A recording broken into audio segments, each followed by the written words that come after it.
Airline staff call police on black CEO. 10 minutes later, their jobs vanish in a board meeting. Anthony Carter sat in the boardroom, his expression composed as executives and staff members filled the room.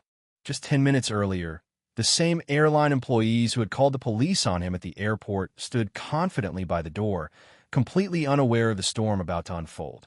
Rebecca Hayes, the chief operating officer of Orion Airways, called the meeting to order.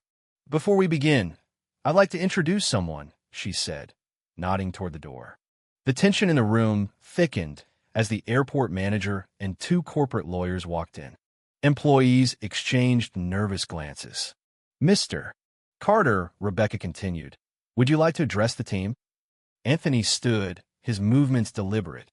The employees who had confronted him paled, the weight of recognition dawning on their faces. "Yes, thank you, Rebecca," he said, his voice steady. "Earlier today, I had an experience that gave me a first-hand look at how some of our staff treat passengers, especially those who don't fit their expectations." The silence in the room was deafening. The accused employees shifted uncomfortably, their bravado crumbling. "I've reviewed the footage, spoken with witnesses, and I want to make this clear. There is no room for bias at Orion Airways. Effective immediately, you are all dismissed. Security will escort you out." Gasps rippled through the room, but Anthony remained unwavering. Orion was built on integrity, and today we prove that no one, not even our own, is above that standard. As the doors closed behind the former employees, Anthony turned back to his team. "Let this be a reminder. At Orion, every passenger matters, and respect is non-negotiable." Anthony Carter stood just beyond the sliding glass doors of JFK International Airport, letting the ebb and flow of travelers wash over him. His fingers tightened around the leather strap of his duffel bag, grounding him in the moment. He was just another passenger. Faded jeans, a plain navy hoodie, worn-out sneakers. No taler suit. No entourage. No first-class privileges. Just a man navigating the terminal. That was intentional. As CEO of Orion Airways, Anthony had decided to take an unannounced trip to Chicago, not as an executive, but as an everyday traveler.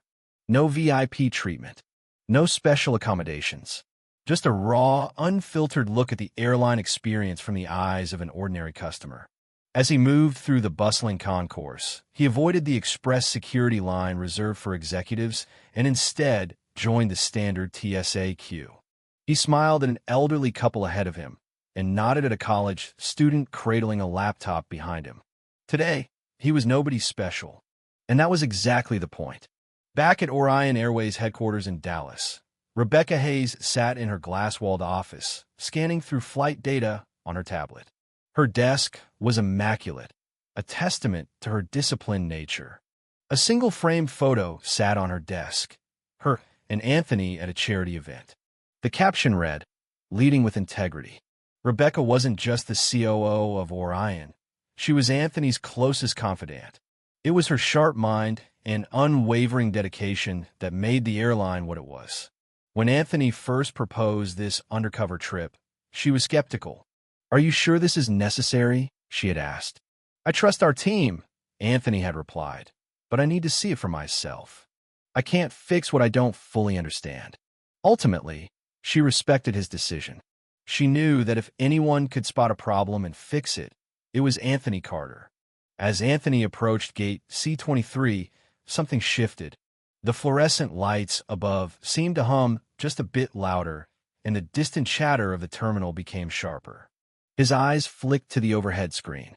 Flight 1187 to Chicago on time. He adjusted the strap on his duffel bag. Standing near the gate was a uniformed supervisor, rigid posture, scanning the crowd with a scrutinizing gaze. His name tag read Todd Bennett. Beside him, a woman in a tight bun and a clipboard whispered something in his ear. Deborah Simmons. Anthony felt it immediately, the lingering glance, the silent assessment. He had seen it too many times before. He steadied his breath, keeping his expression neutral. He had hoped to blend in, to observe. But now he had become the observed. A voice crackled over the intercom. "Attention, Passengers, please be prepared to show your ID and boarding pass at the gate. The tone was off, clipped, almost rehearsed. Anthony glanced around. Other passengers seemed unfazed, but he noticed the way Bennett's gaze kept returning to him. The script had shifted, and he was stepping into a role he hadn't intended to play. "Excuse me, sir. Are you sure you're in the right place?" Bennett's voice carried a polite veneer, but had an unmistakable edge. Anthony offered a small, practiced smile. Orion Flight 1187 to Chicago. First class. Can I see your ticket and ID, please? Around them, passengers moved freely. Businessmen in suits. A mother with a stroller. A teenager with headphones in. None were stopped. Anthony exhaled slowly, keeping his voice level as he handed over his phone. Of course.